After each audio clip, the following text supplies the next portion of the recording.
Good morning दोस्तों। आज है 28 जुलाई 2021 और आज हम डिस्कस करेंगे द हिंदूज़ न्यूज़पेपर को। दोस्तों यहाँ पर मैं अभी पेज नंबर 1 से स्टार्ट नहीं करूँगा। मैं आज के हिंदूज़ न्यूज़पेपर को उस जगह से स्टार्ट करूँगा जो हमारे एग्जाम प्रोस्पेक्टिव से बहुत ज़्यादा इंपॉर्टेंट है। मैं ऐसा नहीं कह रहा कि स्टार्टिंग के पढ़ाऊँगा नहीं, लेकिन पहले वो खबर पढ़ाऊँगा जो आपके लिए बहुत ज़्यादा ज़रूरी है। ठीक है, तो मैं बिल्कुल जाऊँगा एंड पे, बल्कि एंड पे भी नहीं, मैं जाऊँगा पेज नंबर 12 पे, जिसमें बिजनेस सेक्शन वाला पेज आता है। उस वाले पेज पर आते हैं। उसमें बहुत ही इंपॉर्टेंट न्यूज़ है जो मैंने अभी आपको कोर्स में पढ़ाया भी है। आपका रमेश सिंह में आपका चैप्टर नंबर 9 है, इंडस्ट्री एंड इंफ्रास्ट्रक्चर। उसके अंदर मैं बताऊंगा इंडस्ट्रीज़ की रिवोल्यूशन किस किस तरह से इंडिया में हुई थी। वहाँ से एक पॉइंट आता है, दैट इज़ एमएसएमई। पहले तो आप ये समझो, यहाँ पर एक एमएसएमई ये वर्ड लिखा हुआ है, इसका मतलब क्या होता है। देखो, एमएसएमई की अगर मैं फुल फॉर्म की बात करूँ तो एमएसएमई का मतलब होता है micro small and medium enterprise. आप जानते हैं हमारे देश के अंदर जैसे मान लो 100% इंडस्ट्रीज़ हैं, तो उसमें 90% जो है वो छोटी छोटी इंडस्ट्रीज़ हैं। अगर हम उन छोटी छोटी इंडस्ट्रीज़ को मिक्सअप कर दें तो एक बड़ी इंडस्ट्री बन सकती है। हमारी इंडिया के अंदर 90% एमएसएमई वाली इंडस्ट्रीज़ हैं। सिर्फ 10% इंडस्ट्रीज़ ऐसी हैं जो बड़े स्केल पे या बड़े लेवल पे काम करती हैं। तो ऐसे में गवर्नमेंट ज़्यादा फोकस किस पे करती है? छोटी छोटी इंडस्ट्रीज़ पे ज़्यादा फोकस करती है, क्योंकि अगर हमने 90% पे ध्यान दे दिया तो ये छोटी छोटी इंडस्ट्रीज़ एक टाइम पर एक बड़ी यूनिट बन सकती हैं। इसी के चलते गवर्नमेंट ने एक स्कीम लॉन्च की थी जिसको नाम दिया था एमएसएमई सेक्टर। एम का मतलब माइक्रो, एस का मतलब स्मॉल, एम का मतलब मीडियम और ई का मतलब एंटरप्राइज। इसीलिए इसकी फुल फॉर्म होती है micro small and medium enterprise. मैं आपको यहाँ पर बता दूँ, ये गवर्नमेंट ऑफ इंडिया की एक ब्रांच है जो कि क्या करता है, रेगुलेशंस बनाता है। किसके लिए? Micro small and medium enterprise. 3 type के एंटरप्राइज है, याद रखना, micro small and medium. Large के लिए ये नहीं बनाता, लार्ज के लिए हमने एक अलग यूनिट रखी हुई है, उसके लिए कोई और ही रूल्स एंड रेगुलेशन बनाएगा। ठीक है, अब मैं आपको बताता हूँ एमएसएमई सेक्टर के अंदर 2 चीज़ें कवर होती है, मैन्युफैक्चरिंग यूनिट भी कवर होता है और सर्विस यूनिट भी कवर होता है। अब क्या होता है ना, जो लोग अपनी इंडस्ट्रीज़ को एमएसएमई के अंदर रजिस्टर्ड करवाते हैं उनको फ़ायदे क्या मिलते हैं जानते हो? फ़ायदा ये मिलता है कि कल को अगर वो बैंक से लोन लेने के लिए जाएंगे तो उन्हें चीपर रेट ऑफ इंटरेस्ट पे लोन मिलेगा, क्योंकि वो छोटी इंटरप्राइज है और गवर्नमेंट छोटी इंटरप्राइज को क्या करना चाहती है? प्रमोट करना चाहती है।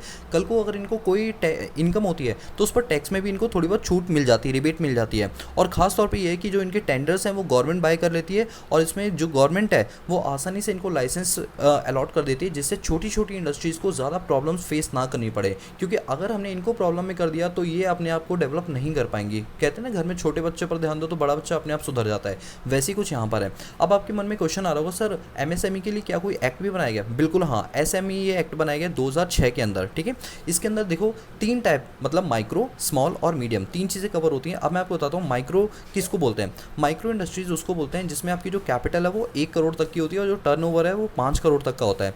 और अगर आप स्मॉल इंडस्ट्री में कवर होना चाहते हो तो आपकी कैपिटल जो है वो 10 करोड़ होनी चाहिए और टर्नओवर 50 करोड़ होना चाहिए। और मीडियम एंटरप्राइज के लिए आपका कैपिटल 20 करोड़ और टर्नओवर 250 करोड़। ये मैं अभी लेटेस्ट बता रहा हूँ, जब से कोरोना वायरस आया है तब से ये डेफिनेशन में चेंज कर दिए गए, इसकी जो लिमिट्स है वो चेंज कर दिए गए।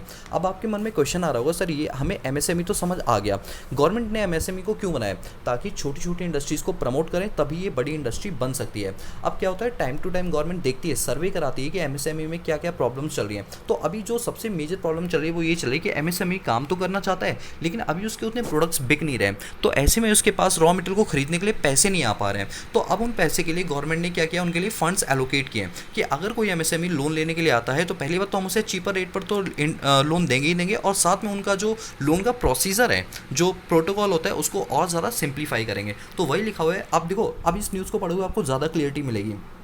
Panel reps government over MSME urge large economic package. हमारे यहाँ पर गवर्नमेंट ने माइक्रो, स्मॉल और मीडियम एंटरप्राइज के लिए एक लार्ज पैकेज क्या किया है, घोषणा की है। आप यहाँ पर देखो कि पार्लियामेंट्री पैनल ने ये बोला है गवर्नमेंट को कि हम जो है इनको रिलीफ देंगे, माइक्रो, स्मॉल और मीडियम एंटरप्राइज को रिलीफ देंगे, क्योंकि कोविड-19 केस में इन इंडस्ट्रीज़ पर बहुत ही मेजर इंपैक्ट पड़ा है। और कहा गया है कि अगर किसी भी एमएसएमई को 90 दिन तक के लिए लोन चाहिए तो उसको लोन जो ऑफर किया रहेगा वो बिना कोलेटरल सिक्योरिटी के यहाँ पर आपको जो बैंक्स हैं वो लोन प्रोवाइड करवा देंगे। और एमएसएमई के लिए अलग से मिनिस्ट्री बनाएगी। आप लोग मुझे बताओगे कौन सी मिनिस्ट्री के अंदर एमएसएमई काम करती है। ठीक है, अब यहाँ पर देखो आईएमएफ की बात बोली गई है। मैंने आपको क्लास के दौरान जब मैंने आपको इंडियन इकोनॉमी पढ़ाई थी तो आपको बताया था कि आईएमएफ का मतलब होता है इंटरनेशनल मॉनेटरी फंड। आपको याद होगा 1944 के अंदर हमारे पास 40 मेंबर कंट्रीज़ ने मिलकर क्या किया था, अपने पास 2 ऑर्गेनाइजेशन का जन्म दिया था। एक आईबीआरडी, जिसमें अगर हम आईडी को जोड़ दें तो क्या बन जाता है, वर्ल्ड बैंक बन जाता है, और एक क्या था, IMF, international monetary fund. Basically international monetary fund का काम क्या होता है कि जितनी भी कंट्रीज़ का बीओपी एडवर्स में चल रहा है, नेगेटिव में चल रहा है, उसको लोन प्रोवाइड करवाने का काम करती है। जैसे हमारा भी बीओपी क्रंच चल रहा है, मतलब नेगेटिव चलता है, तो हम वहाँ से लोन ले लेते हैं। अब ऐसे केस में आईएमएफ क्या करते हैं, एक रिपोर्ट जारी करती है। आपको पता है वो रिपोर्ट जो मैंने आपको पढ़ाया था, तो उस टाइम बताता था कि वर्ल्ड इकोनॉमिक आउटलुक रिपोर्ट जो है वो आईएमएफ पब्लिश करती है, जिसमें वो ये बताती है कि उसके जो मेंबर कंट्रीज़ हैं, जो आईएमएफ की मेंबर कंट्रीज़ हैं, 189 मेंबर कंट्रीज़ हैं, याद रखना, आउट ऑफ 195 में से 189 उसकी क्या है, मेंबर कंट्रीज़।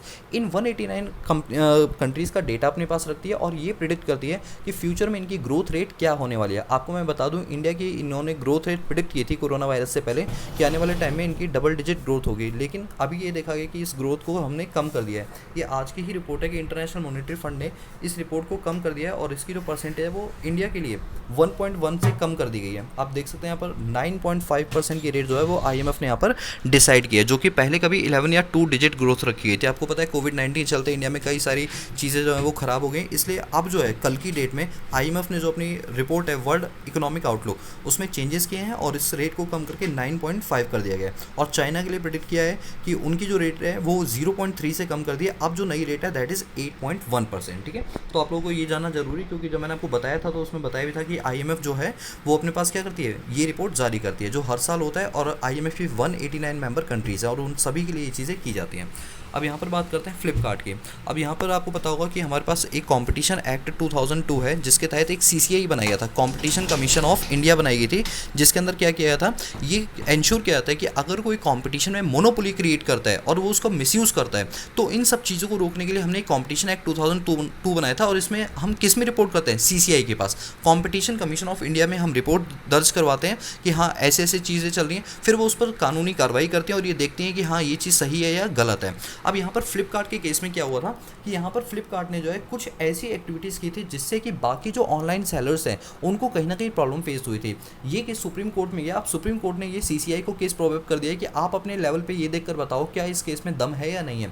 तो कुल मिला के आपको यहाँ से पता है क्या सीखना है, आपको ये नहीं सीखना कि फ्लिपकार्ट पर कितनी पेनल्टी लगी क्या नहीं लगी, आपको ये सीखना है कि अगर मार्केट में कोई कॉम्पिटिशन को रोकने की कोशिश करता है तो उस केस में हम कहाँ पर केस करते हैं, हम सीसीआई में करते हैं। किसके एक्ट के तहत, कॉम्पिटिशन एक्ट 2002 के तहत। सीसीआई की फुल फॉर्म क्या है, कॉम्पिटिशन कमीशन ऑफ इंडिया है। ठीक है, देखो यही मेन चीज़ है आपको जो पढ़नी होती है कि आपको पता होना चाहिए कि हाँ सीसीआई वगैरह क्या होते हैं। ठीक है, अब अगर हम यहाँ पर बात करें तो आप जानते हैं हमारे पास सेंसेक्स और निफ्टी, ये दो सूचकांक होते हैं। मैं रिपीट कर दूँ, सेंसेक्स के अंदर टॉप 50 कंपनियों के शेयर्स का एवरेज प्राइस लिया जाता है, और एक निफ्टी के अंदर, सॉरी निफ्टी के अंदर टॉप 50 कंपनीज का एवरेज प्राइस लिया जाता है, और सेंसेक्स के अंदर टॉप 30 कंपनीज का शेयर का एवरेज प्राइस लिया जाता है। आज की डेट में हमारी जो टॉप 50 कंपनी है वो कौन सी है, Adani port, Asian paint, Axis bank, Bajaj auto, Bajaj finance services, Bharti Airtel, BPCL, Britannia India, Cipla, coal India, Divi's lab, doctor Reddy lab, एंकर motor, Grasim India, HCL tech, HDFC bank, HDFC life, Hero MotoCorp, Hindustan company, Hindustan Unilever, ICICI bank, IndusInd bank, Infosys bank, Indian oil corporation, ITC, JSW steel, Kotak bank, LNT, MNM, Maruti Suzuki, Nestle India limited, NTPC, ONGC, power grid corporation, Reliance industry, SBI life, state bank, Shri cement, sun pharma, Tata consumer products, Tata motor, Tata steel, Tata consultancy service जिसको TCS बोलते हैं, tech Mahindra, Titan, UltraTech cement, UPL और विप्रो, ये होती है। अच्छा, अब अगर मैं आपसे एक बात बोलूँ, जैसे आईएमएफ है ना, इंटरनेशनल मॉनेटरी फंड, ये जब लोन देती है तो किस में देती है, मैं आपकी नॉलेज के लिए बता दूँ, एसडीआर में देती है, स्पेशल ड्राइंग राइट्स में देती है। इसके अंदर 5 बास्केट ऑफ करेंसीज होती हैं, जो यहाँ पर देख रहे हो, ये नीचे लेफ्ट साइड पे एक्सचेंज रेट लिखे हुए हैं, तो आप याद कर लो वो 5 बास्केट ऑफ करेंसी कौन कौन सी है, dollar, euro, pound, Japanese yen and Chinese yuan या चाइनीज़ रेमेगनी। ये 5 बास्केट ऑफ करेंसी है जो यूनिवर्सली एक्सेप्ट कर ली जाती है हर जगह। अगर आप ये 5 करेंसी किसी को भी दोगे तो वो मना नहीं कर सकता है। और वही ये आज के रेट दे रखे हैं कि आज का जो बाइंग रेट है वो क्या है और सेलिंग रेट क्या होता है। अब मान के चलो बैंक से आप डॉलर या यूरो, पाउंड कोई भी चीज़ लेने आते हो तो उनका खरीदने का रेट अलग होता है और बेचने का रेट अलग होता है। ठीक है, आपको रेट नहीं याद करने, थोड़ा बहुत देख लिया करो। बाकी आपको ये याद करने जो 5 करेंसी होती है जिनको हम एसडीआर बोलते हैं, जो आईएमएफ लोन देती है तो एसडीआर के थ्रू देती है, उसमें 5 बास्केट ऑफ करेंसी कौन कौन सी आती है, मैं रिपीट कर रहा हूँ, यूएस डॉलर, पाउंड, यूरो और जैपनीज येन और चाइनीज़ रेमेगनी। ठीक है, चलिए अब यहाँ पर इंडिगो ने जो है, इंडिगो को बहुत बड़ा लॉस हुआ है फ्यूल के चलते। अब क्या है आप जानते हो, आजकल जो एयरलाइंस हैं वो ज़्यादा नहीं उड़ पा रही हैं, डोमेस्टिक फ्लाइट्स हो रही हैं, इंटरनेशनल भी थोड़ी बहुत हो रही हैं, क्योंकि क्या है ना, पैंडेमिक सिचुएशन ऐसी है इंडिया की, अभी जो हमारा रिपोर्ट रहा है वो बहुत ख़राब रहा है, इसलिए अभी बहुत सारी कंट्रीज़ ने हमारी फ़्लाइट्स पर बैन लगाया हुआ है कि हमारी कंट्री में वो नहीं घुस सकती हैं। तो ऐसे केस में इंटरनेशनल फ़्लाइट्स जितनी भी हैं उन सबको एक ह्यूज लॉस देखने के लिए मिल रहा है। कहाँ एक एक दिन में करोड़ों की कमाई होती थी और कहाँ आज की डेट में एक फ़्लाइट नहीं उड़ती कि ₹1 की भी कमाई हो। तो भाई साहब, लॉस तो खाली एक ही कंपनी इंडिगो की बात नहीं बल्कि हर एयरलाइन जो है इस टाइम लॉस सफ़र कर रही है। बट हाँ, जो एयरलाइन डोमेस्टिक लेवल पे उड़ा करती थी उन्हें प्रॉब्लम थोड़ी कम हो रही है। अब जैसे एमिरेट्स की बात करते हैं, वैसे वो इंडिया की नहीं है बट स्टिल अगर एमिरेट्स की बात करें तो वो क्या करती है, इंटरनेशनल फ्लाइट्स लेती है। बट अगर वो डोमेस्टिक लेती होती तो शायद आज वो डोमेस्टिक भी उड़ रही होती, लेकिन एमिरेट्स को भी इससे थोड़ा सा नुकसान पहुंचा है। चलो, ये सारी चीज़ें हो गई हैं। और यहाँ पर ये देखो बिजनेस सेक्शन हमारा पूरा कंप्लीट होता है। बाकी कैनरा बैंक को क्वार्टर 1 में नेट प्रॉफिट हो। आपने एक चीज़ नोटिस की, जब से आपने न्यूज़पेपर पढ़ना शुरू किया, एनालिसिस शुरू किया है, तब से हर बैंक का नेट प्रॉफिट बढ़ गया है। आप कहोगे सर लोगों के पास पैसा कहाँ से आ रहा है? भाई ऐसा होता है कि आजकल ये आत्मनिर्भर भारत पैकेज चल रहे हैं या कई टाइप के पैकेज हैं, इनमें गवर्नमेंट लोगों को पैसा देती है। अब पैसा लोग घर पर तो रखते नहीं है, उसका कहीं ना कहीं कोई इन्वेस्टमेंट करते हैं। जहाँ भी इन्वेस्टमेंट करेंगे उस व्यक्ति का पैसा आएगा वो बैंक में ही डिपॉजिट करे, उसका चैनल ही बैंकिंग चैनल से चलेगा। तो ऐसे में बैंकों को नेट प्रॉफिट बढ़ना एक स्वाभाविक सी बात है। ठीक है, अब चलो, अब हम पेज नंबर 1 पर चलते हैं। ठीक है, जहाँ से हमें अपने पास टॉपिक को स्टार्ट करना है, ध्यान देना। यहाँ से हमारा स्टार्ट होता है। अब जैसे यहाँ पर बोला गया है कि आने वाले टाइम के अंदर जो वैक्सीनेशन प्रोग्राम है वो छोटे छोटे बच्चों के लिए भी स्टार्ट हो जाएगा। लेकिन यहाँ पर ये कहा गया है कि कोई भी वैक्सीनेशन प्रोग्राम तब स्टार्ट किया जाएगा जब उसके पूरी क्लिनिकल जो होती है ना, ट्रायल्स होते हैं, वो पूरे हुए। बिना ट्रायल के आप ऐसा कुछ भी नहीं कर सकते हो, साफ साफ खुली चेतावनी दी गई है। और ये जो क्लिनिकल ट्रायल है वो किन बच्चों के लिए चल रहा है? जिनकी एज 11 से 18 साल के बीच में, 18 भी नहीं बल्कि 17 साल के बीच में है। ठीक है, और बाकी आपको पता ही है जो कर्नाटका के सीएम है वो नए, क्योंकि पुराने वालों ने रिज़ाइन दे दिया था। ठीक है, चलो इतना तो हमें कोई ज़्यादा इसमें पढ़ने की ज़रूरत नहीं। और बाकी तो आप जानते हो जो मिजोरम का डिस्प्यूट चल रहा है हमारे पास, तो वो मिजोरम और आसाम को लेकर जो लाइन का है वो डिस्प्यूट चल रहा है। यहाँ पर जो हमारे पास सामने आप जिनकी फ़ोटो देख रहे हैं, हिमांता बिस्वास है, इन्होंने कहा है कि देखो ऐसा है कि अगर सुप्रीम कोर्ट ने ये बोल दिया कि हाँ ये वाली बाउंड्री उनके हिस्से में आती है तो हम वो बाउंड्री उन्हें दे देंगे, लेकिन जब तक उनकी रिपोर्टिंग नहीं आती 1 इंच भी हम अपनी ज़मीन किसी को नहीं दे सकते हैं। ये मुद्दा हमेशा ही उठा रहता है इनकी मतलब बाउंड्री लाइन को लेकर। ठीक है, हमें इसमें कुछ ज़्यादा खासा ध्यान नहीं देना है। इसके बाद अगर हम आगे देखें, टूरिज़्म सेक्टर, दोस्तों कल की भी न्यूज़ में मैंने आपको बताया था कि हमारे इंडिया में कोविड-19 की वजह से टूरिज़्म सेक्टर जो है वो बहुत ही ज़्यादा अफेक्ट हुआ है, बहुत ज़्यादा अफेक्ट हुआ है। कहाँ पहले टूरिस्ट इतने सारे इंडिया के अंदर आते थे। दोस्तों टूरिज़्म का मतलब ये नहीं है कि सिर्फ वो आके घूम रहे हैं, यहाँ पैसा दे रहे हैं। दोस्तों उनसे हमारे यहाँ पर एम्प्लॉयमेंट जुड़ा हुआ था, क्योंकि कई सारे लोग टिकट घर में काम करते थे, कई सारे लोग वहाँ मैनेजमेंट में काम करते थे, कई सारे लोग वहाँ पर चीज़ों को देखने में काम करते थे, सुपरविज़न का काम करते थे। तो कई सारे लोगों की जॉब चली गई जस्ट बिकॉज ऑफ टूरिज़्म, कि अगर टूरिज़्म ही नहीं रहेगा तो उससे कनेक्टेड जितने भी लोग, अब देख लो ना, टूरिस्ट गाइड जो होते हैं जिनको लैंग्वेजेस आती हैं अलग अलग, लेकिन वो चीज़ों को समझा सकते हैं कि हाँ ये चीज़ें इस साल बनी थी, उस साल बनी थी, ताजमहल को लेकर, लेकिन वो कोई वैसा काम नहीं कर सकते कि वो कॉल सेंटर पे जाके काम करने लगे। नहीं, तो वो लोग क्या हो गए? अनएम्प्लॉयड हो गए। खाली मतलब टूरिज़्म से ही बहुत ज़्यादा इंडिया पर उसका इम्पैक्ट पड़ा है। अगर आप इसके डेटा को देखेंगे तो यहाँ पर डेटा भी आपको दे रखा है कि कितने करोड़ रुपए का हमें लॉस हुआ है। ठीक है, बाकी आपको डेटा याद करने की ज़रूरत नहीं, बस आपको इतना पढ़ना है कि हाँ कोविड-19 की वजह से हमारा टूरिज़्म सेक्टर है वो बहुत ही ज़्यादा नेगेटिवली इम्पैक्ट हुआ है उसके ऊपर। ठीक है, चलो अब थोड़ा सा आगे चलते हैं यहाँ पर। बाकी तो देखो ये सब कोई बात ऐसी चीज़ें नहीं है जो आपको बताने लगे। पॉलिटिकल न्यूज़ में ज़्यादा वैसे भी नहीं बताता, क्योंकि मुझे पता है पॉलिटिकल न्यूज़ वन साइडेड होती हैं, जिनको आपके एग्जाम प्रोस्पेक्टिव से देखा जाए तो उतना ज़्यादा ज़रूरी भी नहीं होता। ठीक है, मेन वो IMF वाला था जो मैंने आपको बता दिया। बाकी देखते हैं अगर इसमें कोई ऐसी न्यूज़ मुझे लगेगी आपको बताने लायक है तो मैं ज़रूर आपको बताऊँगा। बाकी यहाँ पर देखो ये एडिटोरियल दे रखा है, डेंजरस कॉन्फ़िगरेशन के बारे में बोला गया है, जिसके अंदर क्या बोला है कि आसाम और जो मिजोरम है उनको लोग जो बाउंड्री डिस्प्यूट चल रही है उसके अंदर कई हमारे जो जवान है वो शहीद हो गए, कई नहीं बट हाँ कुछ हुए, बट शहीद होना यार एक भी अगर डेथ होती ना वो गलत होता है। तो इसको लेकर यहाँ पर बोला गया है कि ये चीज़ें बहुत कंट्रोवर्शियल चलती रहती हैं।